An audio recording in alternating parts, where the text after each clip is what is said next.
Well, hey everyone, this is Mike the Solar Guy, and I'm with Sailfish Solar. I'd like to talk to you today about an important topic called grid parity.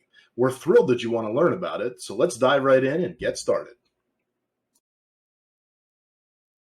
In a nutshell, grid parity is when the cost of solar power or alternative power becomes less expensive than traditional power. So in our case, when the cost to produce your own homegrown electricity is cheaper than buying it from the utility company. And that's what we're talking about today.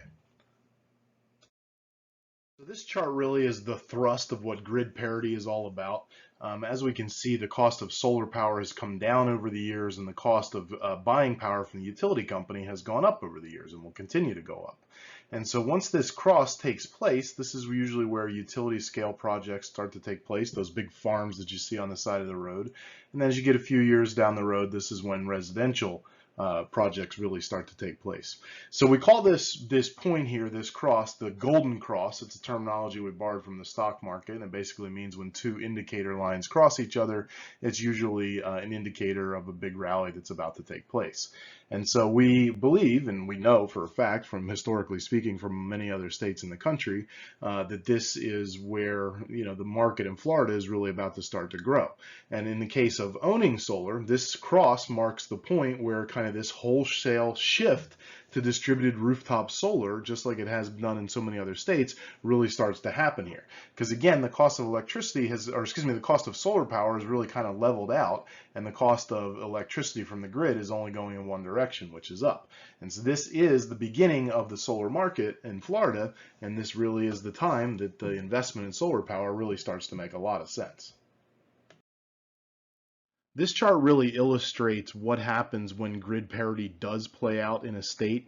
In Florida, we are lucky enough to have relatively low electricity rates, and that's why when we hit grid parity more in the middle of the 2015-2016 timeframe, and a lot of other states in the Northeast, New Jersey, New York, out in California, have much higher electricity rates, and so they reached grid parity back here in the 2010 timeframe, where we in Florida are just now reaching it about 5 years ago, back in 2016. And so in the very beginning, the way that we saw grid parity was when the utility companies actually invested in it. And so this bright blue color box is the utility scale, so those big solar farmers that you see.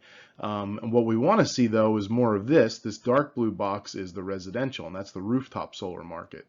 And so it is normal for utility scale to go quicker than residential scale. In Florida, they grew at quite a significant rate. I mean, obviously in 2020, that's a massive influx of utility scale solar.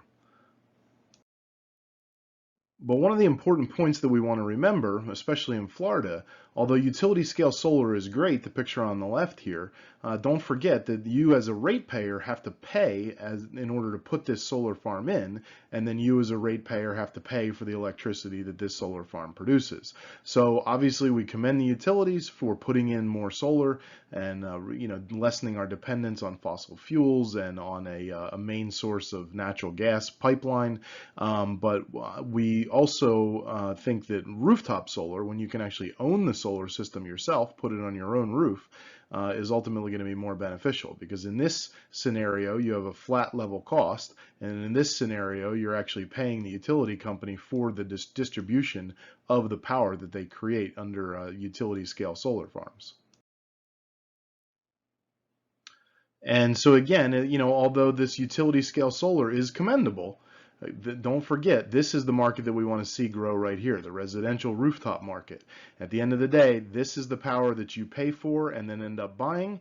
This is the power that you invest in yourself and then ultimately reap the rewards yourself. At the end of the day, the utility companies are in the business of selling power, and every kilowatt that you put on your rooftop is a kilowatt that they don't get to sell you. And again, as we know, the cost of solar power and owning your own solar system has truly leveled out, while the cost of electricity from the utility company is only going up, up, up. One of the big questions that we get is whether or not the cost of solar is going to go even lower. And the reality is that no, we have found an equilibrium right here. And although you will see solar panels become more efficient in the future, the actual price and that high margin that took place, going back 10, 15 years ago really has been shaken out of the marketplace. So the bottom line is this really is the right time to invest in solar. Again, by investing in solar, what you're doing is you're achieving this flat level payment, and the cost of electricity will continue to go up, and eventually either the cost of financing a system or just self-amortized cost of paying for that system is achieved, and then these massive savings really start to kick in, not to mention the savings that you'll see as the cost of electricity goes up every year. So if solar power on your residence or your business is something you want to talk about, give us a call. We've got 15 years of experience in the solar industry here in the state of Florida, and we'd love to help you out with the solar project that you have in mind.